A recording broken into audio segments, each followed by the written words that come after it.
So I've seen this topic being discussed, and honestly it makes complete sense to me and most of the people I talk to. This game is literally about characters. If you aren't pulling your favourites, what are you even doing?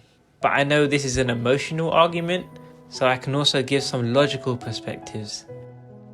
Every 5-star can have top teams built around them. Look, you can pick any one of these characters, and if you have a favourite, it's guaranteed you can build great teams around them.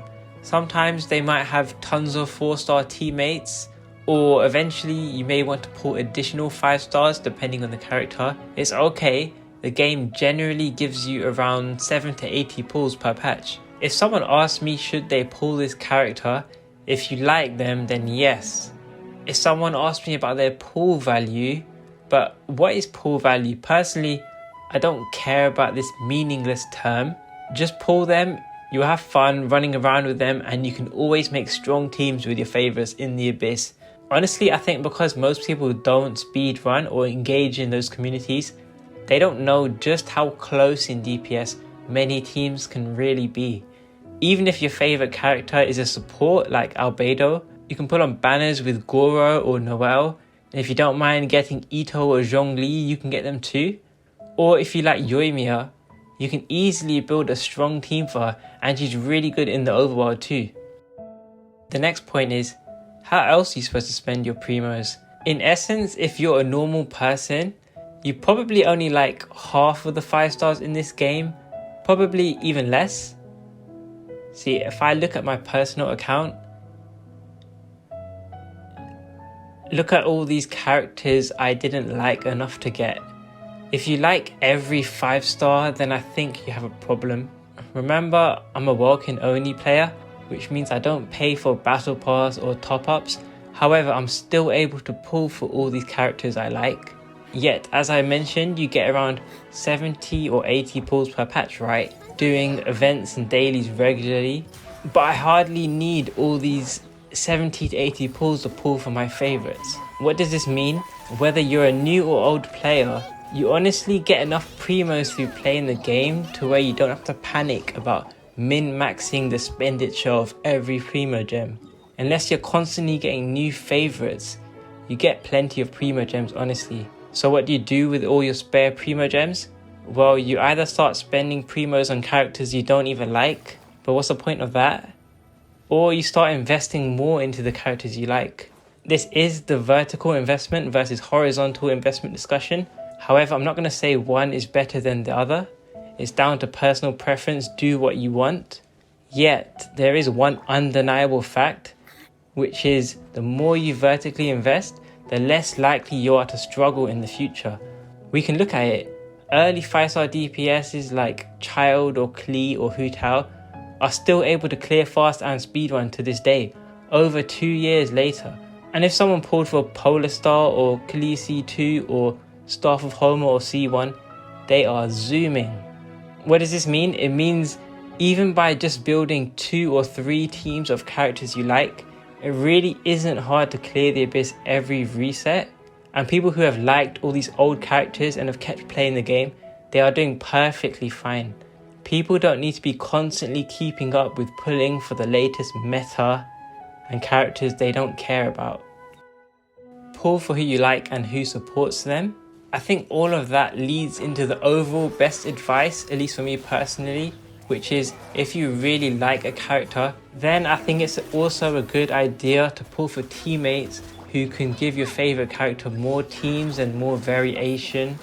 Like if my favourite character is Klee, luckily Kazuha is really likeable, but even if I was lukewarm to him, it's a good idea for me to pull him because he makes Klee more fun to play and gives her more team options.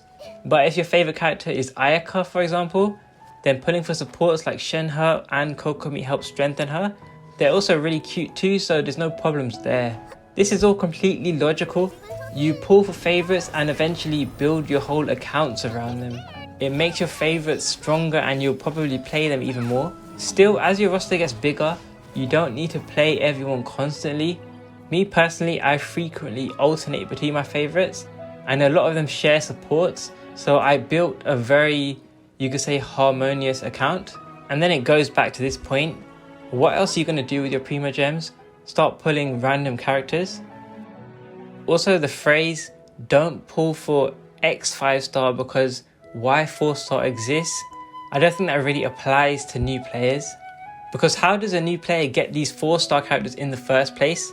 As we know, the majority of people who come looking for advice are newer players. So do they actually have this C6 4-star that is apparently better than this other 5-star? Probably not. Like, we can look at the current banners. If someone says skip Yelang because Xingqiu exists, but he's on the same banner anyway, so you'd be pulling on this regardless. And then when was he on the banner before this? In 3.0, which was September. That was 5 months ago. And before that was January, over a year ago. Now, is someone who has been playing for anywhere between half a year to a year, are they even a new player anymore? Do they need pull advice at this point? They have probably already been doing the Abyss. And that's assuming they have already got C6 Xingqiu by now, which, if you didn't know, on average takes more pulls than a C1 5-star character. So it doesn't really make sense. Lastly, this is the biggest red flag point of them all. Does pulling for meta even age well? First of all, everyone has their own ideas of meta. There is nothing correct. You also have to trust that wherever you're getting your information from, that person or place actually knows what they're talking about. But if you were someone who pulls for meta reasons, what is the success rate of that? Does a meta slave actually have a better account? Let's look at the character archive. You could say many meta slave people in the first year thought that Venti, Ganyu, until recently they were overpowered, broken, top of the meta. You might also have picked up Child, Ayaka. Funnily enough, you might have also even skipped Kazuha because Venti or Sucrose exist. But here's the point, how many of these characters were you constantly playing? Weren't casuals complaining that Morgana fell off after Inazuma? When you switched to Ayaka, you probably benched Ganyu and Venti. But even then, don't people say these days that Ayaka isn't meta anymore? And then even if you still wanted to play your Melt Ganyu, that probably means you can't play your Child or your Raiden. So which characters are the meta ones and which characters are the bench ones? And then fast forward to now, what happens? You've dropped all those characters to play Sumeru characters? So truthfully, how much primos did pulling for meta actually save you? Did it actually save you money? Or do you just have a bunch of benched characters? Was pulling for meta even worth it? I'll just say, pull for who you like, build some teams around them, invest in your characters, and learn how to play them.